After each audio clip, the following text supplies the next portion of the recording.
안녕하세요. 호주 요리 유학 이민 취업 전문 셰프크루 대표 제일입니다. 오늘 영상은 20대, 30대, 40대의 요리 유학과 영주권을 생각하시는 분들을 위해서 각 세대별로 나누어서 조언을 해드리는 시간을 갖겠습니다.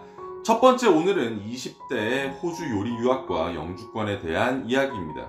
저도 24살에 호주를 선택했고 영주권을 받아서 호주에서 일하는 것을 선택했죠.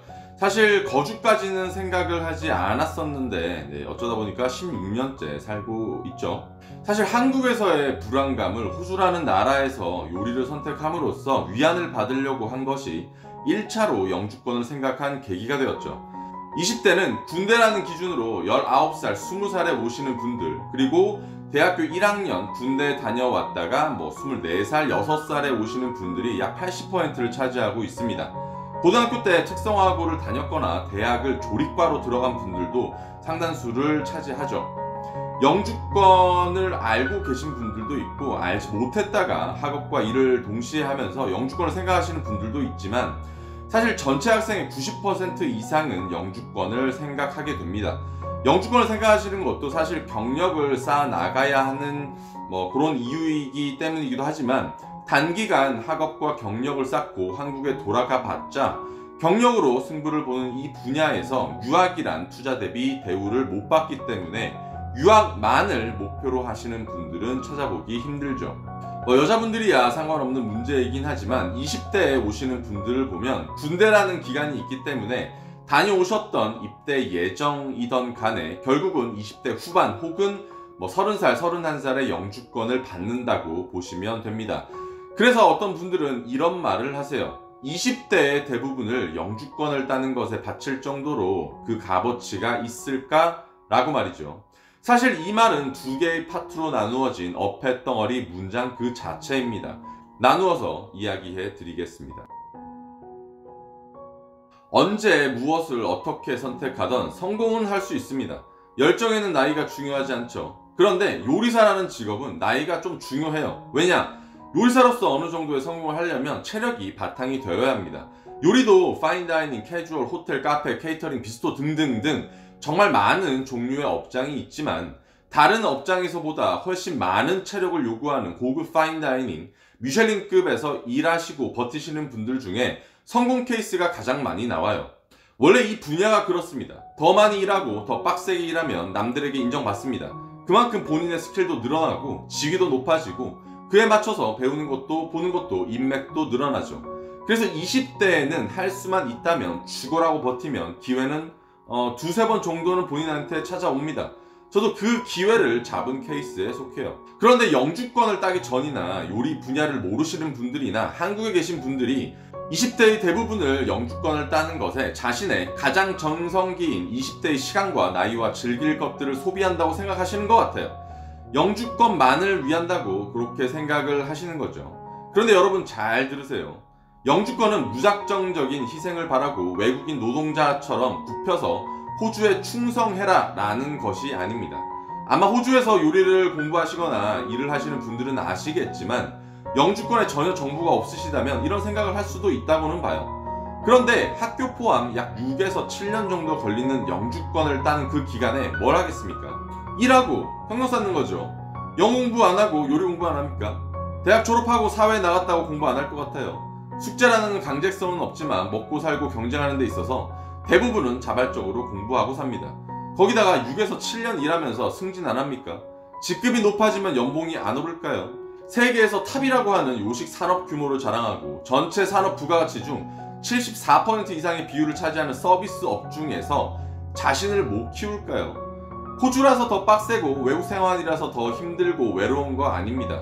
한국이라고 안 그렇습니까? 먹고 사는 거 직장생활, 경쟁사회 다 그렇지 않을까요? 그런데 연봉도 우리나라 2배, 많게는 3배까지고 복지와 1년에 3주에 거의 해당되는 유급휴가까지 보장되어진다면 과연 내가 호주에서 이득을 받고 있는 것일까요? 내가 호주에서 이용당하고 있는 것일까요? 영주권은 호주라는 국가에서 하는 장사이자 사업입니다. 유학, 졸업, 스폰, 영주권까지 단계에서 많은 비용들을 정부에 지출하게 되고 6에서 7년 사이에 제대로 된 고용과 임금을 받으면서 캐시잡이 아닌 확실한 세금을 낼 수 있는 위치에 속하게 되죠. 그래서 부족직업군, 즉 요리사 같은 영주권 관련 학생들은 호주 정부에서 이보다 더 좋은, 이보다 더 나은 고용 인구가 어디 있겠습니까? 자, 그럼 호주에서도 이렇게 긴 시간까지 돈 빼먹으려면 그에 맞는 정확한 길들을 만들어 놔야겠죠. 이민사 홈페이지나 저희 블로그 혹은 영상으로 아주 정확하고 친절하게 여러 종류의 비자 형태로 설명을 해 두었습니다. 이 길만 따라가면 된다라고 말이죠. 제가 많은 영상에서 누누이 설명드려서 길게 설명을 지금 다시 안 하겠지만, 요리사로서 영주권을 실패하는 사람들은 졸업할 때 영어 점수가 없어서라는 아주 비상식적인 이유가 90% 이상입니다. 다른 부족 직업군들, 회계, IT, 간호 등과 같이 원래 영어에 대한 기준이 높은 직종은 영어를 못하는 분들이 선택을 아예 자체를 안 해요. 그런데 워낙 대학의 값도 싸고 선택권도 많고 입학 조건도 쉬워서 많은 분들이 요리를 선택하시고, 그 많은 요리 유학생들 중에서 당연히 영어를 못하시는 혹은 요행을 바라는 사람도 비교적 많이 섞여 있는 겁니다. 또한 경력에 대한 조건이나 영주권 법에 대한 조건을 본인 스스로 해석하거나 주위 사람들의 말을 듣고 확인 안 하는 경우입니다. 저희 학생들은 이런 경우는 없을 거라고 보지만, 저희가 셰프크루 여러분들께 제공하는 무료 이민 세미나나 직업교육을 통해서 내가 하고 있는 일과 경력을 서류상으로 항상 확인하는 습관을 들이셔야 합니다. 어쨌든 요리와 이어지는 영주권은 이 같은 정상적인 루트나 호주에서 원하는 셰프라는 직업적인 정의만 따라가면 문제없이 받을 수 있는 것이죠. 못 받을 리가 없다는 거예요. 그래서 말씀드리고 싶은 건, 여러분들은 영주권이 목표가 아니라 요리사 직업 그 자체의 목적만을 위해서 달리셔야 하고, 20대를 영주권에 바치는 것이 아니라 여러분의 목표와 직업과 미래를 위해서 자신의 노력을 바치는 것입니다. 영주권 땄다고 인생이 바뀌지 않습니다. 영주권 땄을 때 남들과 똑같은 출발점에서 경쟁하고 온 그때 여러분의 직위와 직급과 연봉이 얼마나 되는지, 그때 비로소 인생이 바뀌고 있을 겁니다. 영주권 자체에 대한 값어치는 있을 수도 없을 수도 있습니다. 온전히 본인의 목적에 따라 다른 것이죠. 영주권을 따도 한국에서의 좋은 기회나 다른 나라에서의 기회로 영주권 자체를 포기하는 경우도 있고, 호주와 다른 나라를 오고 가며 사는 저 같은 사람도 있습니다. 위에서 설명을 다 했지만 영주권에 대한 값어치가 있는 것이 아니라 자신의 경력과 경험에 대한 값어치를 영주권을 따오는 과정에서 완성이 되고, 영주권을 따오게 됨으로써 얻는 비자적인 자유와 함께 그동안 쌓았던 사회적 지식, 산업적인 경험을 가지고 본인이 진정 원하는 목표를 찾아가게 될 수 있는 경력적 바탕도, 시간적 여유도, 비자의 자유도 얻게 되는 것, 그 자체가 값어치라고 생각을 합니다. 많은 분들이 너무 많은 기회비용을 잃게 되지 않을까라고 걱정도 하세요. 말씀드리지만 기회비용을 잃게 되실 겁니다. 한국 대학을 다니면서 MT 가고 놀고 여행하고 즐기고 가족과의 시간 등등 많은 것들을 유학이란 선택으로 하지 못합니다. 친구들과의 추억에서도 배제되겠죠. 천천히 멀어질 거고요. 그런데 그게 뭐, 호주에서도 유학하고 일하면서 놀 때 놀 수 있습니다. 더 놀 시간이 많아요. MT 가고 놀고 여행하고 즐기고 여기에서 만난 친구들과 가족들로 삶을 살아가게 돼요. 사실 오히려 주 5일 근무, 복지, 연금, 1년에 약 3주 정도 되는 유급 연차 등등, 말 들어보면 한국보다 더 여유롭던 것 같은데, 호주에서 일을 하고 죽도록 노력하고 있는 것, 여러분이 한국에 있을 때 이렇게 안 하실 건가요? 다 그렇게 삽니다. 죽도록 노력할 기회가 없어서 호주에 오는 겁니다. 노력해도 보상을 받을 수 있다는 기대가 사라져서 호주로 오는 거예요. 그래서 저도 여러분께 도전하시라고 하는 거죠. 단 무모한 도전보다 정확한 준비를 같이 하자는 것이고, 미래에 대한 꿈보다는 현실적인 목표에 더욱 노력하자는 것이고, 영어를 다각적으로 준비해서 부모님께 투자받은 돈 헛되이 쓰지 말자는 것이고, 이렇게 셰프크루가 도와줬다는 거 잊지 말고 잘되면 우리 채널에 출연해 달라고 부탁드리는 거죠. 이 영상을 보실 때쯤이면 수능을 마치셨겠죠. TMI지만 전 수능을 예상외로 망쳐서 수능 당일 저녁에 이불 속에서 엄청 울었던 기억이 있습니다. 실패에 대한 두려움, 사회적인 계급 이런 거에 굉장히 예민했어요.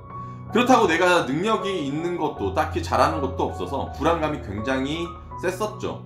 그러다 아버지 회사 동료분이 호텔에서 일하시는 분을 알고 계셔서 진로 상담을 잠깐 해주셨는데, 절대로 관심도 없었던 이 요식 산업 분야를 알게 되고 지금까지 제가 오게 된 겁니다.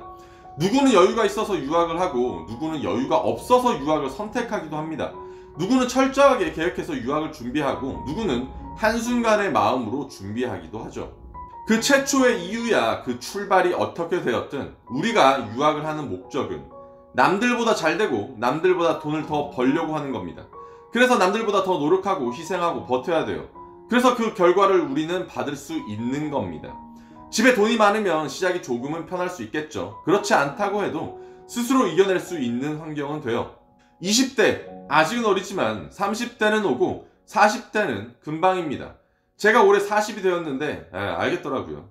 영화 은교에 나오는 대사 한 줄로 오늘의 영상을 마치겠습니다. 너희 젊음이 너희 노력으로 얻은 상이 아니듯이 내 늙음도 내 잘못으로 받은 벌이 아니다.